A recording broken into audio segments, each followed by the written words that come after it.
മോളി, എന്തായി നിന്റെ കാര്യങ്ങൾ? സിസ്റ്ററെ, ഞാൻ എൻ്റെ അസുഖവിവരൊന്നും മക്കളെ അറിയിച്ചിട്ടില്ല. പപ്പയുടെ വേർപാട് തന്നെ സഹിക്കാവുന്നതിനപ്പുറം. ഇനി ഇതും കൂടി.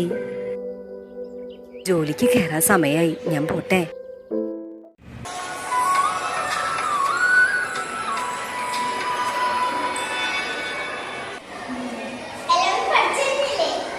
പഠിച്ചു. ഇപ്രാവശ്യത്തെ കലോത്സവത്തിന് നമുക്ക് ഫസ്റ്റ് കിട്ടൂ. പിന്നെന്താ, ഞാൻ എൽപ്രാസിന് വേണ്ടി പ്രാർത്ഥിച്ചിട്ടുണ്ട്. ഞാൻ എപ്പോഴും എൽപ്രാസിന് വേണ്ടി അവിടെ ചെന്ന് മെഴുകുതിരി കത്തിച്ച് പ്രാർത്ഥിക്കാറുണ്ട്. കഴിക്കേണ്ട വിധം ഇതിൽ എഴുതിയിട്ടുണ്ട്. ഭക്ഷണത്തിന് ശേഷം കഴിച്ചാൽ മതി.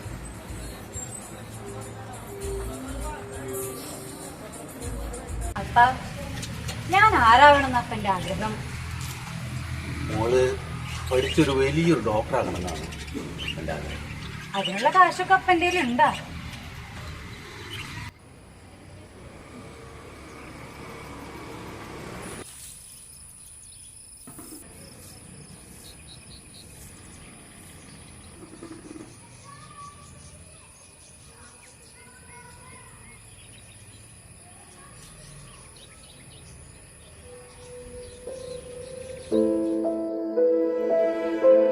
മോളി, മോളി, മോളി. സിസ്റ്ററെ, ഞാനൊന്ന് മയങ്ങിപ്പോയത്. നിന്നെ കാണാൻ അവിടെ ആരോ വന്നിരിക്കുന്നു. മോളി സെബാസ്റ്റ്യൻ അല്ലേ?